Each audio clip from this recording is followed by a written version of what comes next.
Welcome to Under the Sun podcast. I'm Aileeah. And I'm Irene. Grab a cup of coffee and your comfiest sweats and join us every Monday as two best friends discuss everything from raising free-range gremlins to business and really everything under the sun. Let's get started, and thanks for being here. Welcome to my bedroom. Good. Welcome to my bedroom. Do we have the same sheets? Amazon? Pretty close. No, mine are from Target or Walmart a long time ago. I'm talking like, 7 years ago, Target. Yeah. So, mine are from Amazon. I just wanted something green. Yeah. But in hindsight, I should have got a pattern because my kids leave crusty colored substances and wipe goo all over them. So gross. next time I'm getting a pattern to hide it. Chip crumbs. Do you guys eat in bed? Oreo. Well, I don't eat in bed, but my children come in and sit on my bed when I'm not looking. Kick them out. Say only snacks in the kitchen. Yeah. Oh, I try. But sometimes I have to do the dishes and I just need them to go away. So here's a bag of snacks. Wherever you eat it is your business. Till I have to clean it up later. I mean, Dave and I will eat snacks in bed like at night, or like rarely, but yeah. Like we'll have like a buttered piece of sourdough toast and we'll eat, but like I'm kind of a psychopath about like her high chair because I'm like, I don't want to. Luckily, we have dogs, but I don't want to I don't want to clean that up. Like, yep.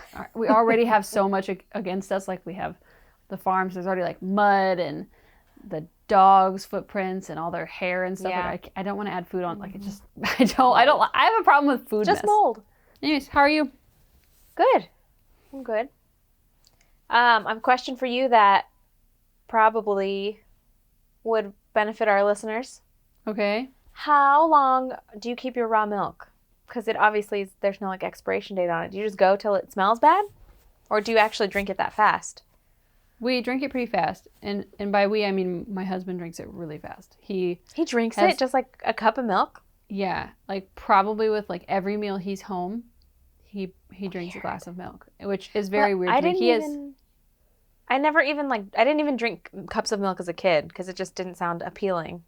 Unless it was chocolate milk. Well, he was an 80s baby, so he grew up in like the got milk era, and like his parents were like very adamant about him having a glass of milk with every single meal, and so like it feels familiar to him to have a glass of milk. But funny, it doesn't affect his gut, so whatever. I try to not just drink liquids with meals at all, but that's me too. Also challenging. But yeah, it usually just goes bad.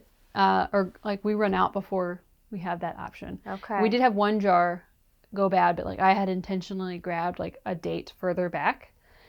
Like cause how he, for those who don't know, we buy raw milk from the same guy. So like you basically just go to this barn. It sounds janky, but it's actually like wholesome. I know. I had to call you to make sure I wasn't like showing at like the wrong barn and was going to get shot by a farmer for being in his barn. So yeah. So you just show up to this random barn and there's a fridge and there's a cash, like tray, and you put the cash in and it has a little sign about how much stuff is, and then everything's dated. But I just took a date further back because I like the guy and I just want to make sure he gets like, we drink it pretty quick, so we just drink that one first. But anyways, you can make butter out of it if you want, if you're feeling ambitious, or mozzarella cheese. I'm not quite at my ambitious era yet. Yeah. I'm still at half the time my meals are frozen pizza, so. Yeah. We're getting there. I marinated some chicken, so. Yeah, girl. But I have zero desires to make butter or cheese one day, but maybe not. I just have friends who like to make things. Yeah. What's really cool is we had a friend's birthday party last night, and she had mentioned a couple times that she was considering doing sourdough. Yeah. And so I was like, and it was quite a few times. And so I was like, oh, okay, like when her birthday comes around, I'm just going to give her some sourdough starter. And then I made like a lotion bar I rendered my own tallow. And so I made a lotion bar, and I gave her, I think 2 lotion bars. And I was like, it feels so, to me, it hits somewhere different in my brain to give a gift like that. Cause like in theory, that sourdough starter could live on hundreds of years if she decided to like keep it and or gift it to somebody else or whatever. And like a handmade gift, I don't know, it just feels more like, hey, I thought about you. Like, I don't know. Yeah. And it's something like, if you know someone, not that It's something that will be used too. It's not like, here's a, I don't know, thing that you have 200 of already. Yeah. Or like something that you're like, oh man, like I actually don't need this at all, and it's just going to take up space in my house, so I'm just going to keep it for a couple weeks and then let it just disappear into the donation bin, which is not, like, it's such a waste. But I just like that. And like, I've done it to you before too. Like you just cut my hair and now it looks healthy. I'm sad at the length that I lost, but it actually looks healthy at the ends for the first time in a while. You can brush it and you're not going to lose as much hair to breaking off. I know. And I'm grateful for that. But like, I told Dave when I went to get my haircut with you, I was like, I took eggs in a lotion bar. Yeah. And then then slipped just some cash. I was like, that brings me way more joy. That like, hey, like, those brings 12 eggs way more is joy. Like, it's a meal.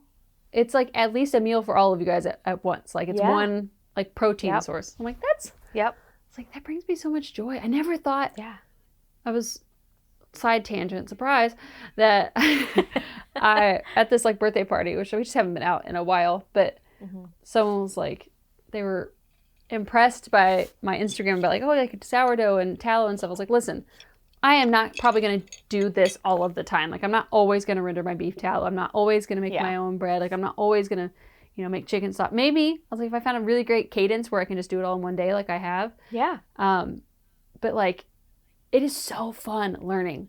Like, instead of, like, thinking of, like, this gal I gave the sourdough starter to, I was like, instead of thinking of it as a job, think of it like oh, wow, this is, like, I get to learn this whole new thing. Like, it's just a mindset shift of, like, I enjoy learning. I enjoy...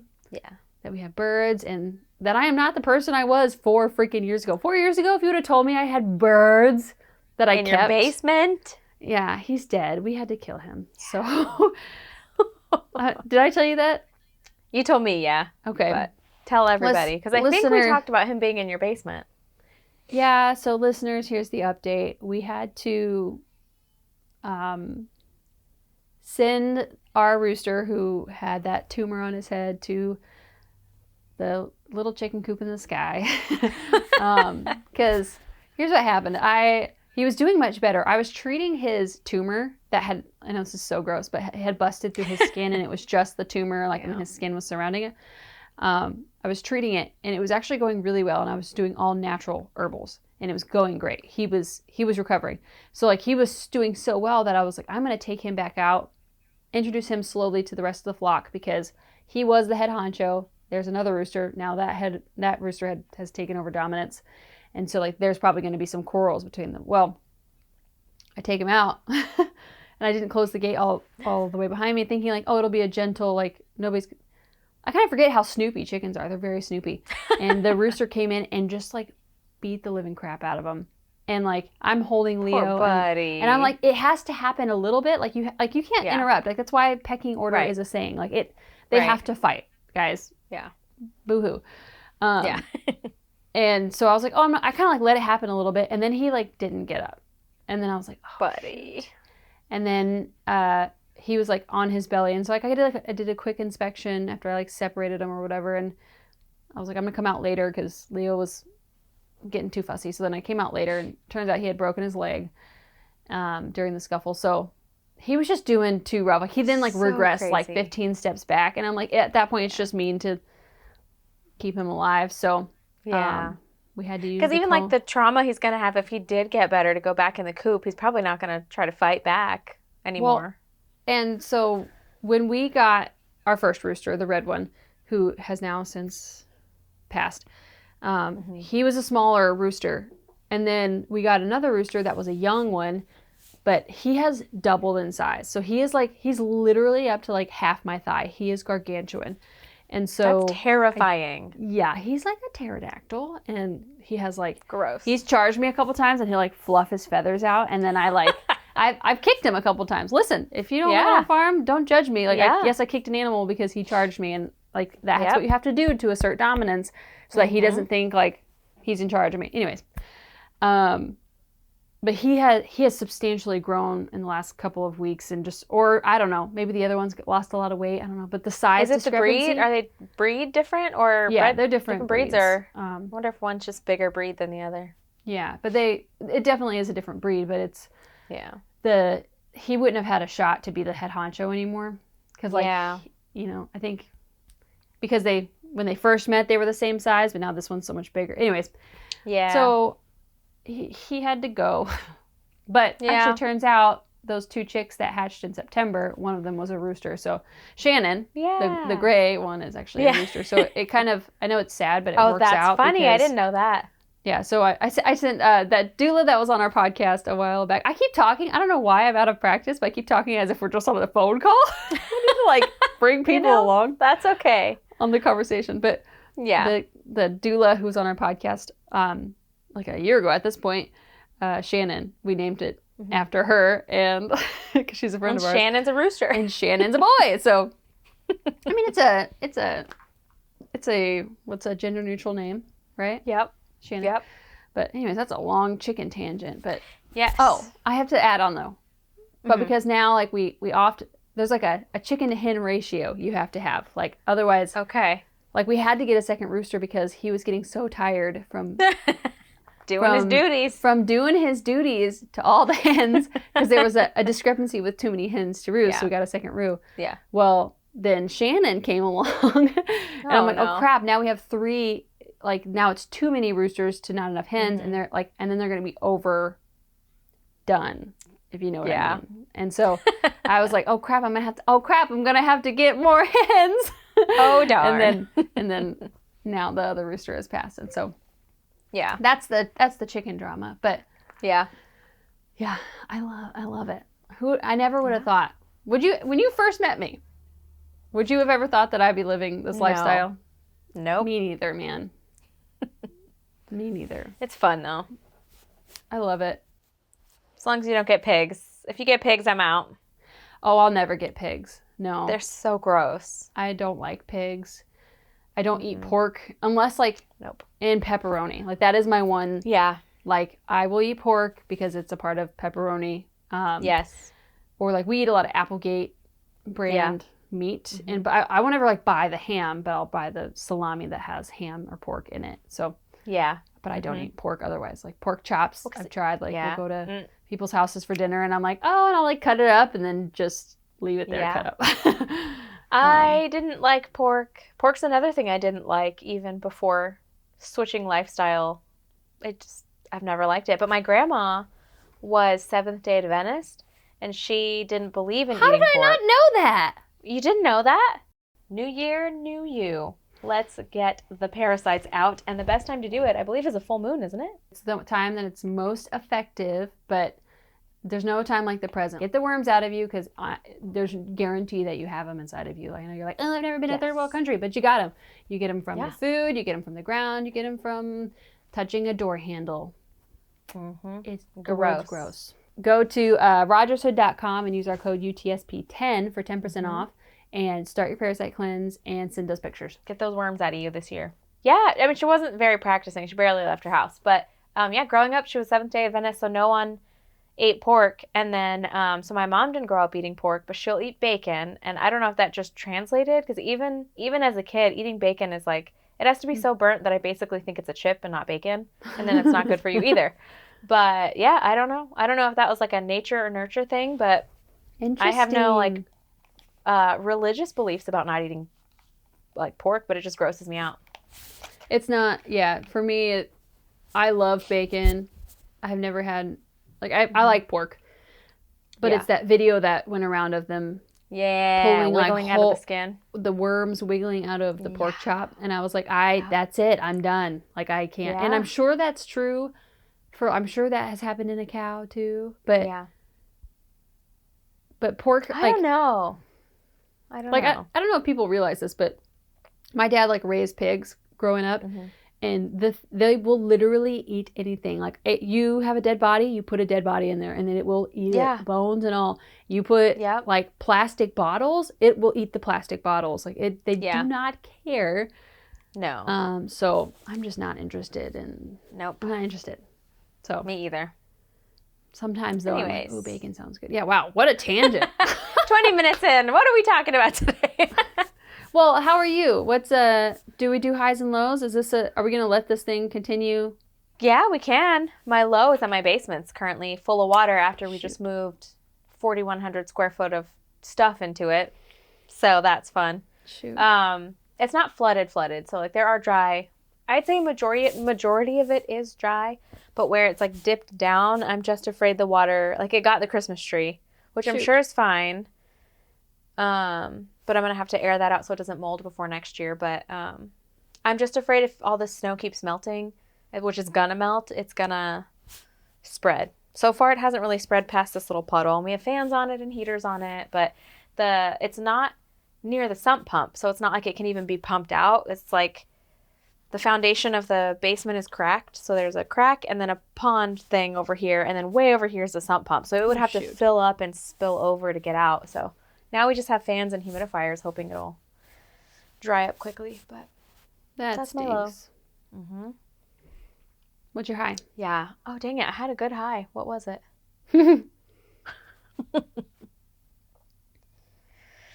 Not that the high got taken over, but it kind of got not taken over, but I just forgot about it because my most recent thing on my mind was the basement and switching podcast spaces. But you give yours and I'll try to remember it.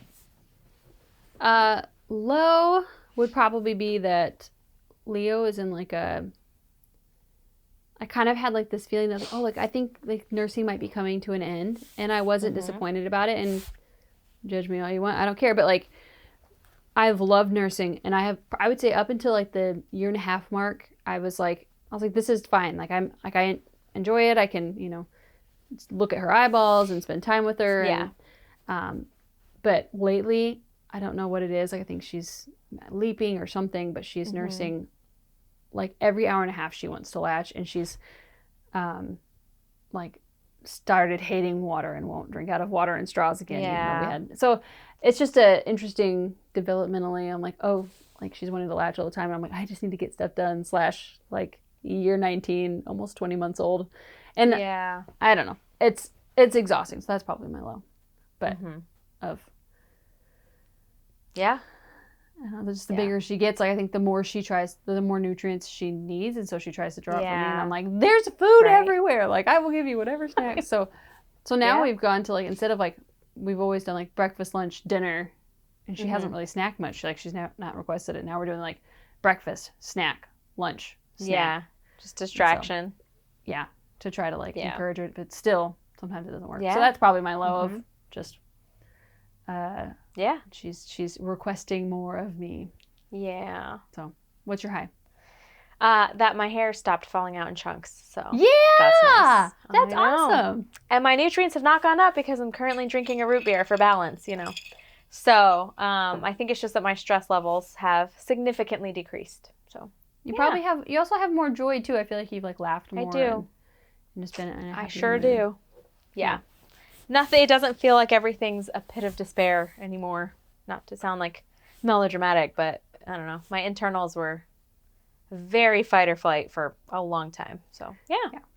Well, now I'm losing a normal person's amount of hair. Good. That's great. Yeah. That's awesome. What's your high?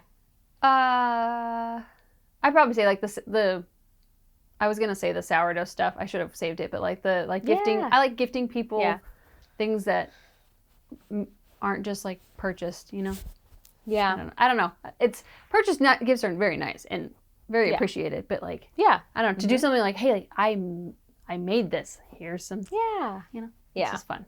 I like things are like you go through phases where you're like, I have to learn everything. Everything is learning, and I just want to I just want to like not have to learn a new skill. Like we're kind of like at the coasting now, like we're not learning, and so now I'm going to be going into like learning the garden, like, and I'll learn how to garden. Yeah. So now we're just in like a coasting phase, which is nice to where I'm not like my brain isn't frazzled. But good. What are we talking about today? Mom guilt, because I know you've got lots of thoughts and I've got lots of thoughts. So I thought it'd be a good conversation because every mom has guilt in some way, shape, or form. I'm a little nervous though.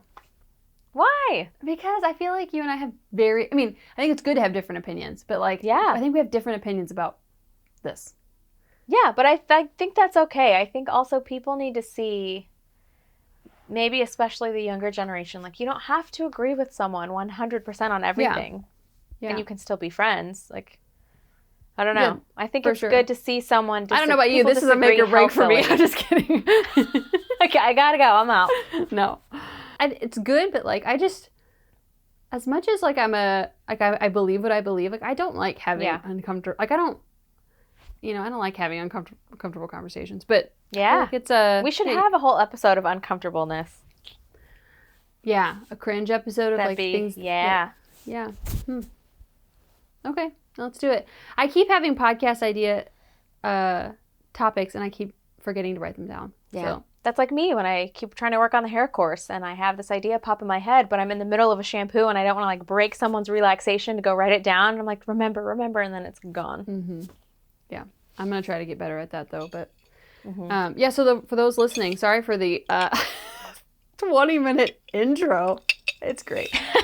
It's fine. We actually have a really great interview we're going to do tomorrow morning that I can't wait for you guys to hear. But we have a lot of great content coming, but we also want to pepper in. We don't want to just be like we always have guest channel. We want to, it's Irene and Aileeah's channel, and we want to make sure, I don't know, we have. If you're watching, that are just I just realized my boobs are like super far out, but I'm sitting on an end table and it's so uncomfortable. So don't mind me if you're watching and my boobs are like this the whole time. Carry on. She just wants you to notice her nice tatas. That's all. Right there, you go. Because that's all my totally skin Irene's. Squished in a bra.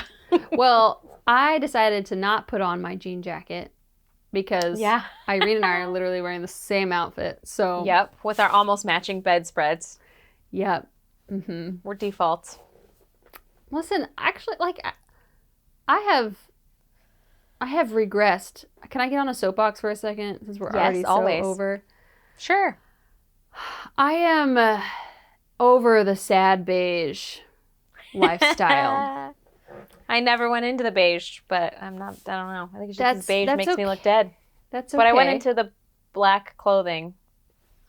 Maybe it's sad black, like the uniform. Maybe. I think mine was a casualty of my career because you have to wear black and white in school. And then you have to wear black and white most times in salons. So then my closet just morphed into that. So. Yeah. I don't know what it was. But it was beautiful. I remember thinking genuinely, like, oh, it looks beautiful for everything to be very like. Your house always looked beautiful. I never thought like, oh, it's so sad in here. Well, it's just like it's for me. I have always been one who has thrifted and like had like unique pieces. What I do like about it is that it looks like I like the minimalism side of it, but like that lifestyle only works in certain aspects of our life. For instance, like we have a lot of things we do. We have podcast, we have YouTube channels, we have a farm, we have a music business. Like we have all these things, so like we require a lot of things. But like I like the minimalist wardrobe. I don't know. I'm like a part-time minimalist, but I don't know. I'm over the sad beige because I don't know. For a minute there, it was helping like my nervous system to like have everything like look and appear clean. But it kind of turned into like a control thing. Yeah, I had to I literally had to pray against it. I was like, no, like I don't know. I don't want that for my life. Yeah. I don't know. Yeah. It doesn't matter. It doesn't matter if like the used couch we get off Marketplace doesn't fit my aesthetic. Like who the hell cares? Yeah. Like, really. Right. I would rather have a home that people feel really welcome in, which I feel like I have either way, but like that people feel welcome and comfortable and that have like unique pieces that people can look at that represent David's personality. Anyway, so that was a side tangent of like I'm out with the beige. Plus, it made me look dead. So, I never thought you looked dead. Well, I'm seeing all these like color analysis things, and I'm like, oh yeah, none of the creams or whites are in my color palette. You think? I never thought you looked dead with them on. Well, thanks. I don't know. We'll have to have a live. You'll have to come out. I want someone on here so badly that knows everything about color. I'm in communication with somebody. I don't know if you saw those Instagram messages. Okay, I literally keep getting distracted as if we are. Are you just not wanting to talk about it? No, subconsciously. I think maybe we just haven't talked in a while, except for like the haircut thing. I don't know. That's true. And so like I keep feeling like we're actually just like having a on a FaceTime. But yes, let's talk about it. You start because I have thoughts. You start with your thoughts because I think mine are. No, I have a lot of notes, guys. I have a lot of notes. I really don't have that many notes, but I had a note that was a rabbit trail. So if we have time, we'll talk about it later. If we don't. It's our podcast. We can have it go as long as we want. Okay, if people need to listen to it in segments, they can. Train wrong track, off the track. But the Stanley lead thing. Oh, okay. It's so irritating. But then, okay, so I have a lot of thoughts on that too, because people are doing all these lead tests. And my first thought when people kept posting about it was like, sounds like something was skeptical to me. So part of me was like, who? Someone went outside. That's my door alarm, so that if my children open the door and they're on, if I'm upstairs and they're downstairs, if any of the front door, basement door, or back door open, a doorbell up here rings. Anyways. Do you need to go check? No, Jake's down there. Okay. My first thought was like, this seems very strange that they're really going after Stanley. Who could benefit from this? Then I saw the video, I think the one that you sent me, that said, none of my Yetis. And I'm like, okay, something seems suspicious because Stanley is like the who's who. All that to say, it's frustrating because I love my Yetis, obsessed with Yetis. But I got a 40-ounce Stanley for my birthday because when my mom asked what I wanted, I was like, I want a cup that is, and I did say like Stanley or Yeti, 40 ounces, because basically 2 of those is almost just over half of my body weight. So I know if I drink 2 of those a day, I've actually hit my water, whatever. Because I have smaller ones, and I'm like, oh, refill this 3 times, and I lose track, or 4 times, lose track. So I'm like, well, if I just know 2 of these. So I get this brand new Stanley, and now there's all these things about lead in it. And then I thought, well, you can't drink out of Stanley because there's lead. We can't drink out of the plastic water bottles that my water comes in because there's plastic in it. You can't drink out of glass because there's arsenic. And I'm like, what are we supposed to do? You can't even go really to a mountain to drink out of a fresh spring because there are bear poop parasites, salmon parasites, and chemtrails, jet fuel. Yeah. So literally my only big rabbit trail is to say, how are we supposed to be humans? Anyways, that's all. I'm still going to drink out of my Stanley because the thing is, I went from having like half a water bottle a day to actually not my full half body weight ounces, but I'm actually drinking water. I was like, well, if the things are a little bit of lead or no water, then there's no win really, but I'm drinking more water and my hair's not falling out. Do the best you can with what you have. And like, everyone's trying to kill us, including the bears and their salmonella poop. Yeah, have you seen that video? Yeah, I think you saw that video of the bear walking with the tapeworms coming out. Yeah.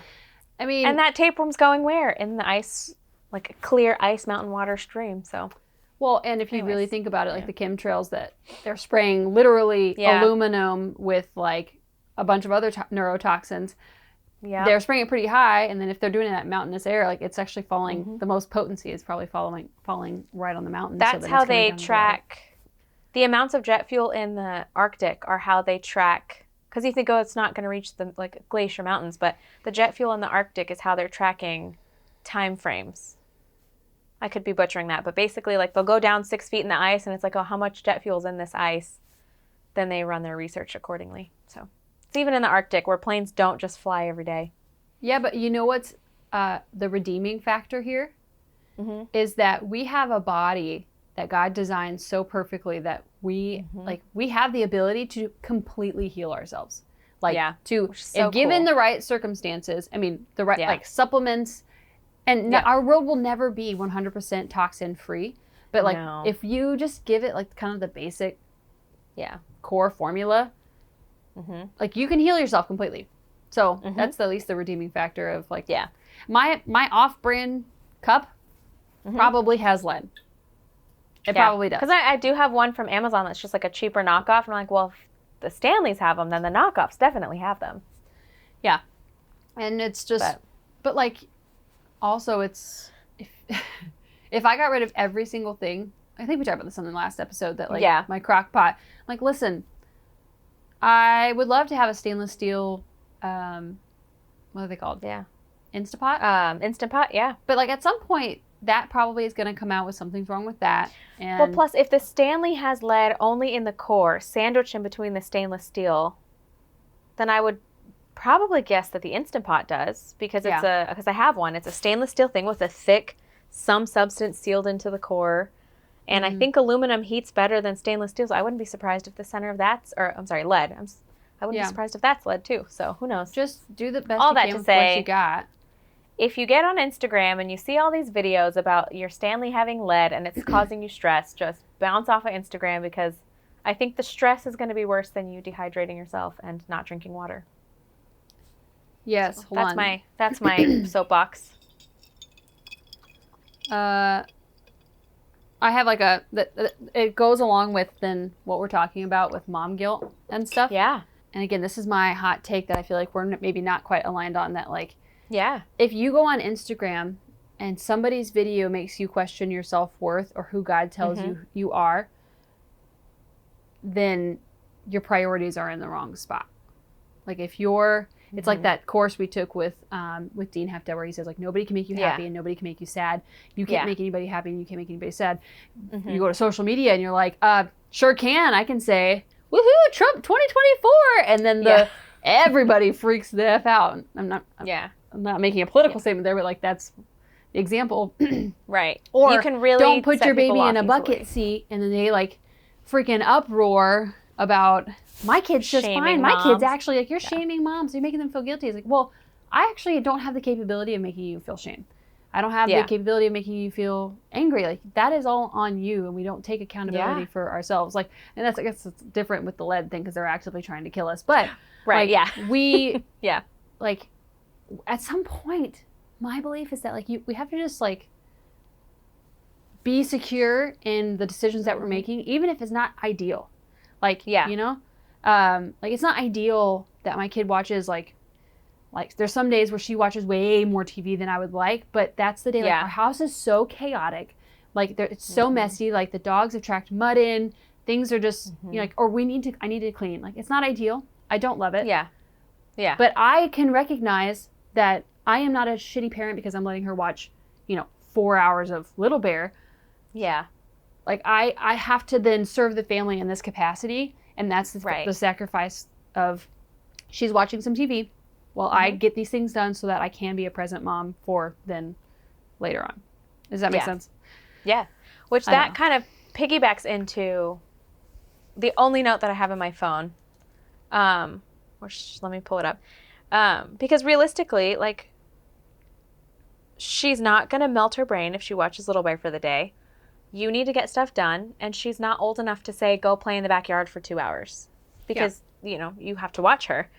But the only note I have that I kind of like to reference back to, which not to get all like too Bible-y, but whatever, it's our podcast, but is the Ecclesiastes 3, the whole beginning of the chapter, basically starts out with, to everything there is a season, a time for every purpose under heaven, a time to be born, a time to die, a time to plant, a time to pluck what is planted, a time to kill, a time to heal, a time to break down, a time to build up, a time to weep, a time to laugh, a time to mourn, a time to dance, a time to cast away stones, a time to gather stones, a time to embrace, a time to refrain from embracing, a time to gain, a time to lose, a time to keep, a time to throw away, a time to tear, a time to sow, a time to keep silence, a time to speak, a time to love, a time to hate, a time of war, a time of peace.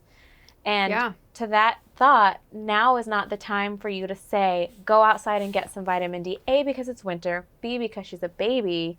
So even the guilt of like, oh, my kids are inside. Well, what are we going to do? It's negative 30. Or, oh, my kids are watching TV. Well, at a certain point, you have to do the dishes, which this is mostly to me, I say, because they'll make me feel bad for cleaning. You're always doing the dishes. I'm like, buddy, if I don't do the dishes, you're not getting dinner because I can't cook food and give you food on dirty plates. So I always just have to tell myself, not even in the course of like seasons of like that, like my season as a business owner and my season as just mom, it's even a time of day, like this is the time of day where I have to do the dishes. And then the guilt that I feel as a mom, I'm like, well, I'm not stimulating my kids enough, or I'm not getting them outside enough.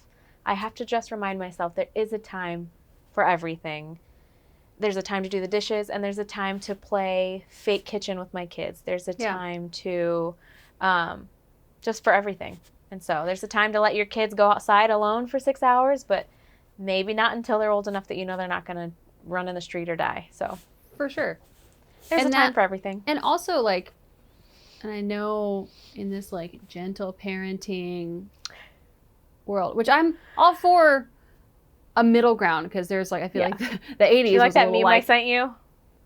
Which one? I'm going to post it in our stories. That meme where it's like when you're the first generation of a gentle parent, but you can still throw down like the old days. Yes. I mean, like, there's a middle ground, because I hate there's always like this. have to use your discernment. Like, I feel like we always talk about this, but like, you're not supposed to be best friends with your kid. Like, no.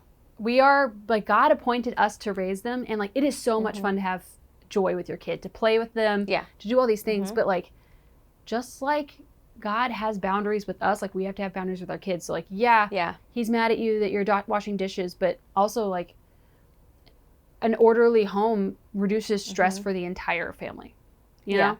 And there's just, I don't know, I think there's this trend of like, oh, I need to like get down to their level and say, oh, mommy has to do the dishes right now. It's like, no. Like, you also need to like go be bored for a little while. That's okay. Like, we don't have to stimulate you all the time. This whole like Montessori, I love it. Like, I love Montessori, like teaching kids. I have a love-hate with it, but yeah, but like, you have to be a little gritty with it. Like, okay, like, I like, we have, you know, an hour here, and like, you're like a working mom, so you have to balance it way different even than I have to, or even a mom who's working then like full time out of the house, like 8 to 5 Monday through Friday.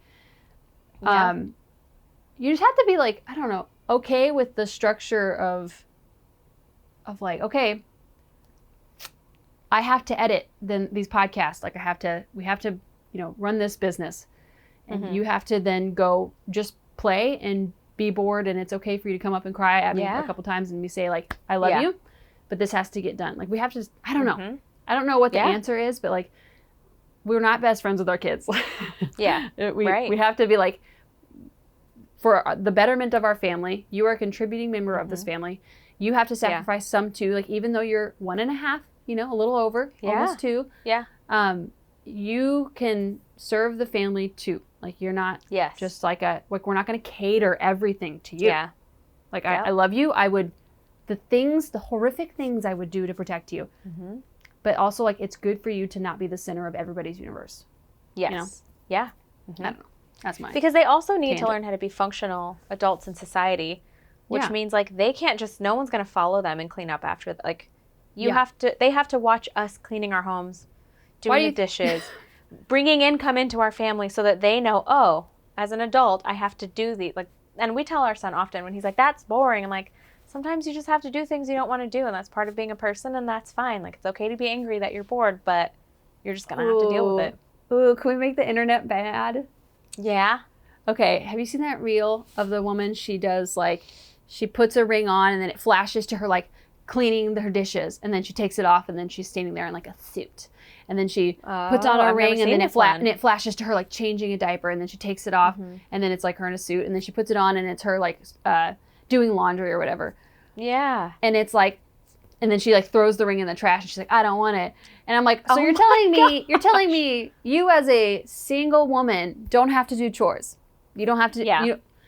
Okay. You don't have to do your laundry. You don't have to feed yourself. Yeah. And, like, it was just putting such a negative spin on marriage and motherhood. And it's like, hey, actually, like, when did we get so freaking selfish? Like, I think that's where we've gotten to such a bad place within parenting, where they're triggered all the time, where we think we have to agree all the time. It's because parents didn't say, like, hey, the world doesn't revolve around you. Go rake the leaves in the yard because it's a chore and you have to, like, and, like, or participation trophies. Like, we've gotten to this point where everybody's just so, like, sensitive. It's our responsibility. Don't get me started on those. I got someone look, I don't know, this is a while ago, but I got a funny look from someone, and I can't remember who it was. But I was like, oh yeah, if my kids get a participation trophy, I'm throwing it in the trash. Like, they can hold it till we get home, and then it's going in the trash. And it was like, what? I'm like, no, if you lose, you lose. But I also grew up in a sports home. Yeah. Enough that, like, at my birthday party at Aileeah's house, my mom was watching the Cowboy game because it was, like, a pivotal game. If they lost the game, they weren't going to get into the playoffs or something. I don't know. So my mom's in the kitchen. I'm like, we were a sports home. And so the joke was, second place winner is the first place loser. New year, new you. Let's get the parasites out. And the best time to do it, I believe, is a full moon, isn't it? It's the time that it's most effective, but there's no time like the present. Get the worms out of you, because there's guarantee that you have them inside of you. I know you're like, oh, I've never been to a third world country, but you got them. You get them from the food, you get them from the ground, you get them from touching a door handle. It's gross. Go to rogershood.com and use our code UTSP10 for 10% off.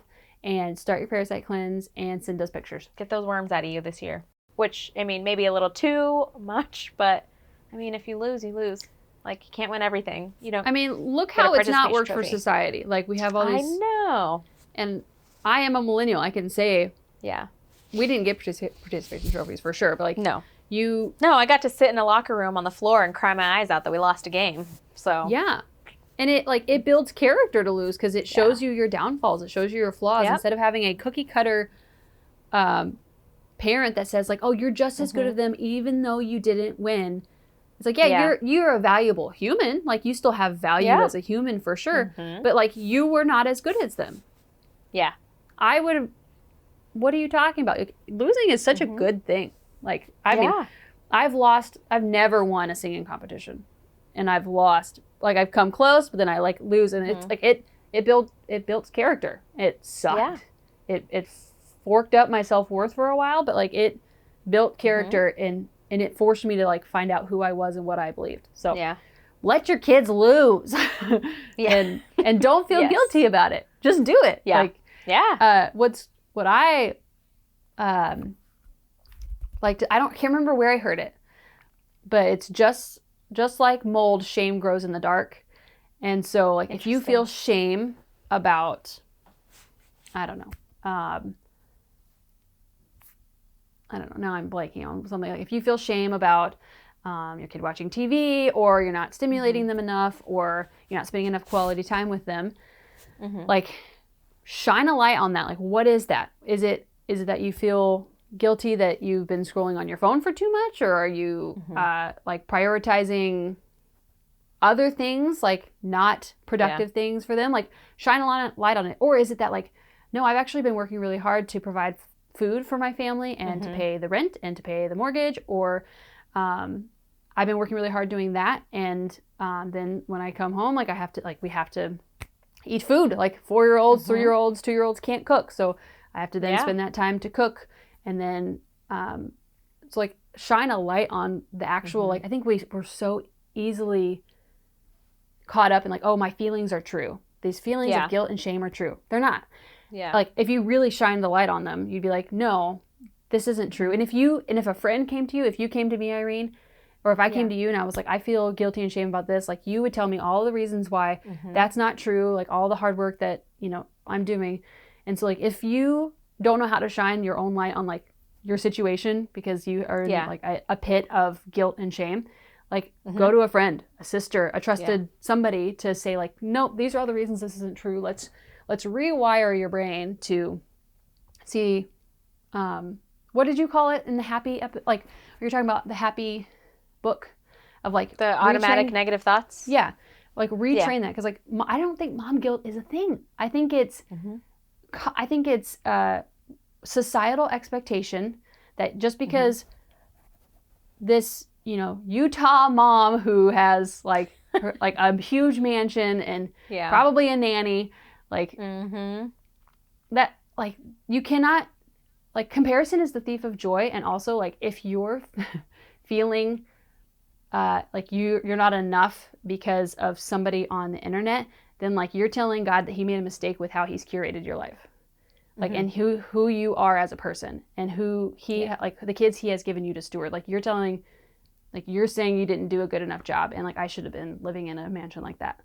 And so if you're not very clear on who God says you are, who your actual self-worth is, like if you don't have a tight-knit community, like reinforcing all of that, then you're going to feel guilt and shame and it's going to be debilitating. I think the guilt is real in that we always want what's best for our kids, and what, like, as at least for me as a mom, what feels best for my kid is, which is not, I logically know it's not true, but the guilt comes from like wanting to give them everything. Like you want attention, you've got it 24/7, but that's not good. Just like everything, like too much attention is too much. Yeah. And it's that thought of like, well, I just want them to have the best life, and it's like, but life is also hard, and they need to know that now. Like you don't need to throw them outside in -30 temp at 4 years old. So life's tough, go for it. But like finding that balance between being away from them, giving them their independence. I don't know. It's that like desire for them to be so like loved and cared for and trained, but then it's like I also have to go, like you can play by yourself. So I think the guilt is real in that sense. But as a parent who's never done it before, is it a desire? I don't know. I don't know. Because I sometimes feel guilty, like taking a shower. I have to take a shower. There's no reason I should feel guilt. Because that comes from me not seeing someone online like, oh, they're taking a shower, I should take one. It's from like, well, I have not bathed in a week, and I see clients whose noses are in my armpit all day. I have to shower. And I go shower. Mom, but I just really need you. And I'm like, why do I feel guilt for taking a shower? It's basic hygiene. So, and that's not desire to go play with them when I'm in the shower. My desire is to take a shower. Yeah. So it's finding that. Mine, I guess, would be more like internal guilt, not like external influence guilt. As I think I've hit the phase in this age bracket that I'm in where sometimes it'll get me, but most of the time, I think I've been with a business and everything like so external for so long that at least in this new phase, I'm very internal. Mine's like internal house guilt. Like, buddy, guys, I've got to shower, but I feel guilty for showering, but I need to shower. Or I feel guilty for doing the dishes, but like we have to eat dinner, so I have to do the dishes. Or you're always cleaning. I'm like, well, I'm not because I just played with you for 3 hours, but now I have to clean. So, but the desire of like, well, they want me, I better go play with them. If that makes any sense.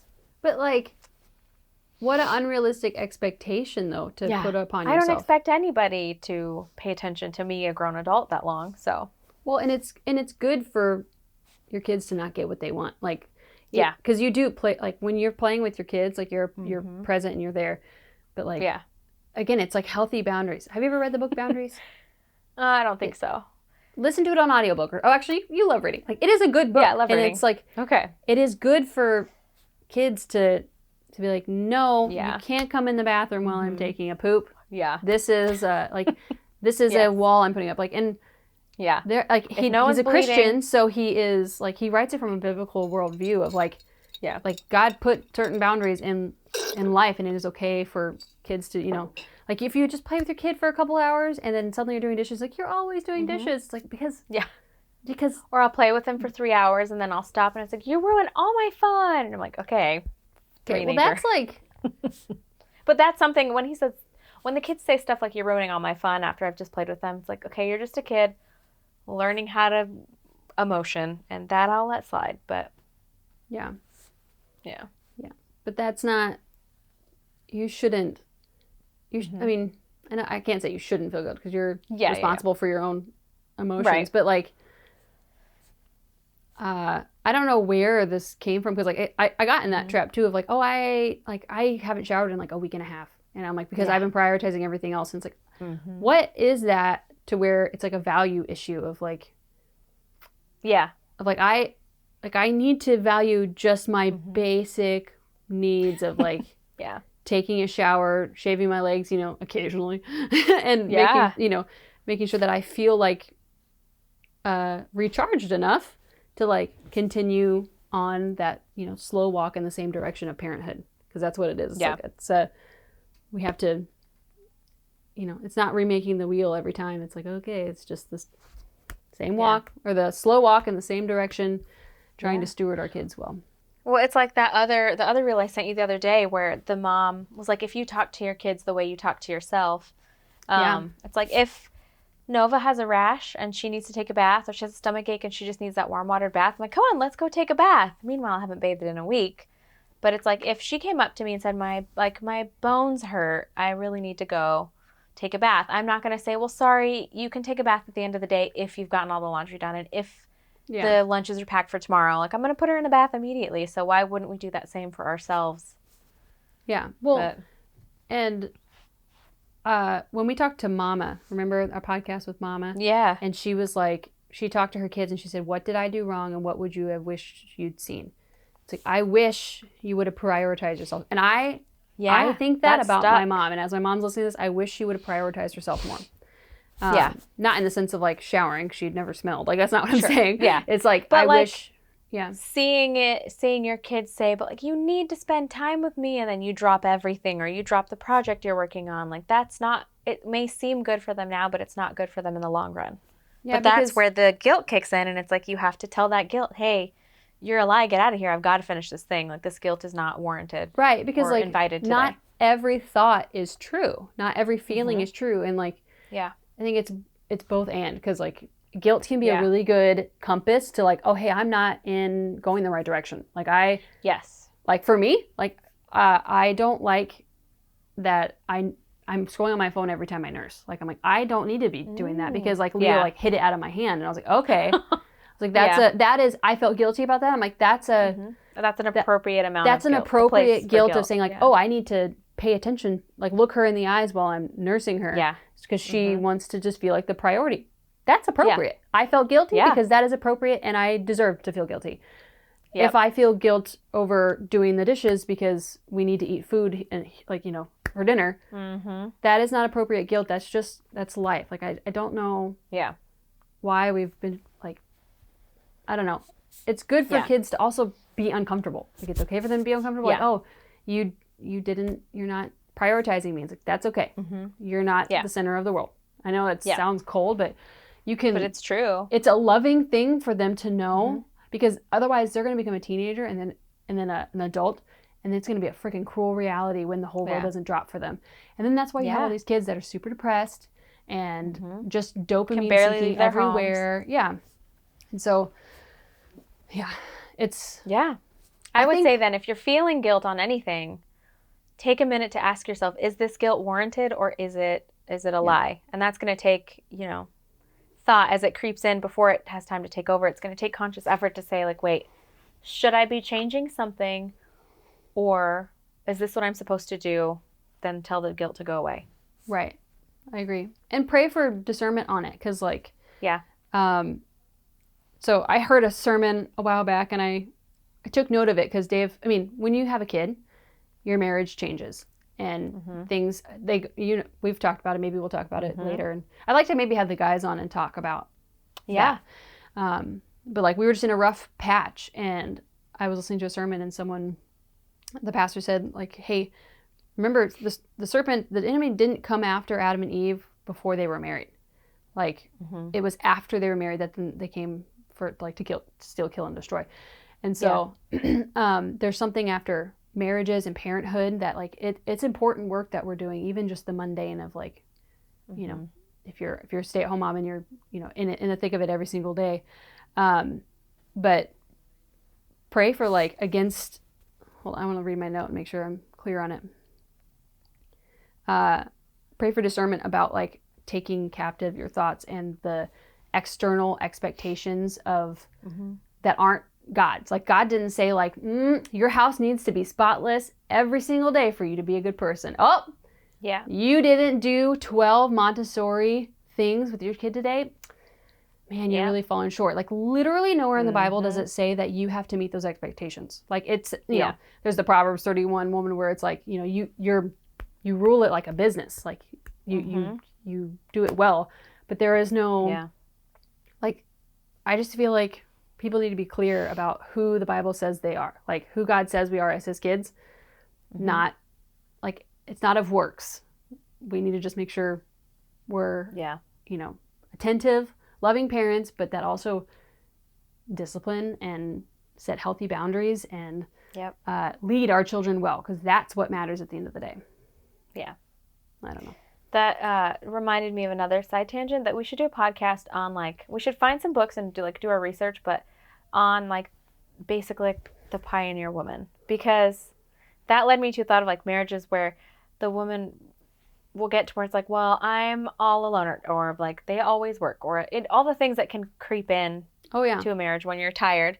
But if you think about it, like the real pioneer women, they weren't just sitting at home. They didn't have cell phones. They couldn't call anybody and say, hey, can you bring home some pizza for dinner? Like they're alone with the children, tending the farm, tending the animals, tending the garden, warding off bandits from getting on their property, and they wouldn't see their husband for weeks because they'd be out fighting wars or traveling, and there's no FaceTime. So that's something where I think we've gotten, like, I'm grateful we live in a time where I can call my husband and bother him all day, but like that's another, like, if we do the marriage one, like we should spin that way, but I'm going to do a little more research on just different stuff. For sure. Because, well, I think we get so caught up in our head of like, I have to do these things every single day. It's so hard. Like, honestly, like, the victimhood mindset within motherhood is, like, it is a epidemic. It's like, boo freaking who. Like, pull yourself up by the bootstraps. Like, when were we ever promised that life would be easy? We're actually, like, if you're coming at it from a biblical worldview, that we were told that, like, we will have struggles. We will have trials. We will, like, if you're doing it, like, it's not going to, if you're, the Christian world we grew up in, it was like, oh, if you're having a hard time, that means you're not close enough with the Lord and you need to repent. It's like, no, that's not biblically defensible at all. It's like Job was a godly man, an upright man, but yet he was still like God literally served him up to Satan and was like, have you tried my servant Job? So, like, God was promoted through that. Job was promoted through that, but, like, we get in this mindset like, oh, things, in order for life to be good, it needs to be easy. It's like, no, actually, like, the hardest time, I mean, and I think all of our, like, our two couples group was like, when we were making no money under a production company and just, like, burning the candle at both ends, but we all had fun. Like, it sucked, but we were having fun, and we look back fondly on that. It's like, okay, we're going to look back then in 15 years, and are we going to, like, be like, okay, we let the enemy seep into our mind and make us, like, nitpicky about the bull crap that doesn't matter, and, even, like, pray over Riker and say, like, hey, like, we don't use words like that. Like, that is not a fruit of the Spirit, I don't know the answer, but it's not going to be easy, and no one ever said parenthood was supposed to be guilt-free. No one ever said parenthood was going to be easy. So, like, just, like, rest into it. It's like, yep, my kid punched me in the face for the first time the other day. Like, we're going to adjust. we're going to recalibrate. So, it's not going to be perfect. I was going to say something off of that. But that's what's really pretty about it, right? Like, because it's always different. It'd be boring if it was the same all the time. Yeah, if it was like, if you had the perfect, like, bow-tied kid, like, that's really boring. And like, I like to see her challenge me a little bit, but, like, but there is a point though when I'm like you are not allowed to hit mom, and you have to leave now. So, like, you have to go, like, or I have to leave and take a break so that I don't get too angry. So one of my friends was saying something about her kids just, like, absolutely not ever listening, and I was like, well, on the positive side, they're probably not going to be mask wearers. It's like, you gotta find the positives when they absolutely will just do the opposite of what you say. Good, then they'll do, they'll think for themselves. I mean, it's going to be interesting when they're young and you're telling them, don't let go of my hand, we're in a parking lot, but in the future, but that's also why you need your kids to listen.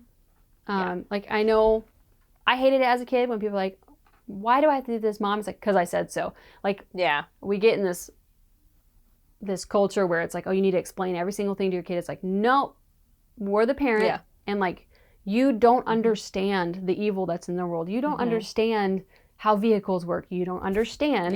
And, like, I don't have to explain every single decision I make to, like, a kid. Like, I don't have to. Like, it's which sometimes when there's the time. That's the cool thing about the newer, like, the older ages, because now that I have a 4-year-old, my 2-year-old, it's like, get over here now, and there's cars everywhere. It's like, now is because I said so. My 4-year-old now has the capacity where we actually have a lot of fun telling them, like, well, why can't I just eat candy for dinner? It's like, well, you need protein for your muscles to grow, and if you don't get protein, like, we can go very deep with him, and it makes sense.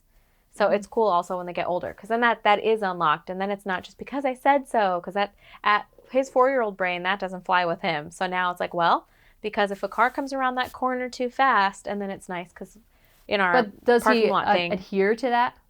Oh, yeah. To the point to where I'm almost like, did I just traumatize you? Because he's like, hold my hand, a car's coming. I'm like, the car's very far away. You're going to be okay. But yeah. But, like, there is, like, yes, he's 4 and he's smart and he can be logical about things. But at some point, though, like, he still has to adhere to, like, because I said so. Like, I don't need to explain. Like, you are mom and dad is dad. And we don't have to explain why we're deciding to not eat pizza for dinner. Like, Yeah. That's something I think that we probably differ on, though, because Jake and I, we actually just talked about it this morning about not doing because I said so with our kids. Because, well, you and Jacob are so similar, though, because you can't tell Jacob what to do unless it makes sense. So if I said, like, move your legs, he's not going to move my legs. He's going to say why. But if I say, hey, I'm vacuuming, can you lift your legs? He'll do it. So that might be something else we disagree on. That's it. I'm not saying every time. Not on the podcast, no.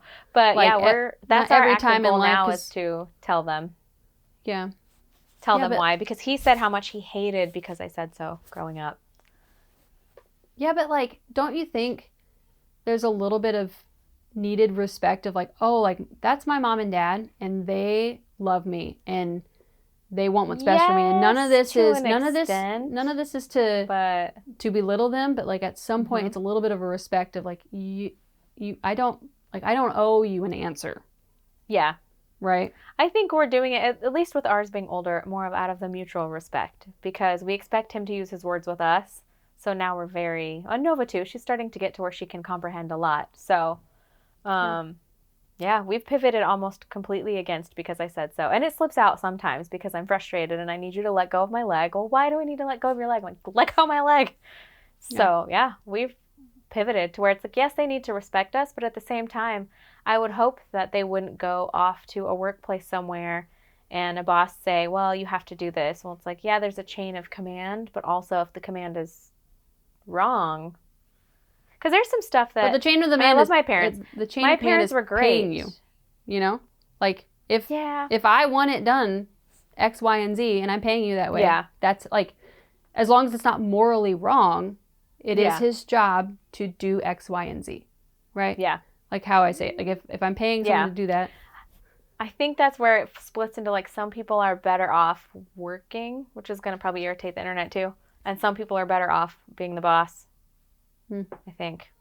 But even my parents were great, but there's stuff my parents said to do that I was like, I don't think so. That's not correct. So like some of the like leaders I can think of in my life, I've seen them like serve in soup kitchens and being directed and told what to do. Like just because someone's a leader, doesn't mean that they can't humble themselves to be directed. Like that is against the Bible to not be able to like be guided. Like we are like what is the verse that's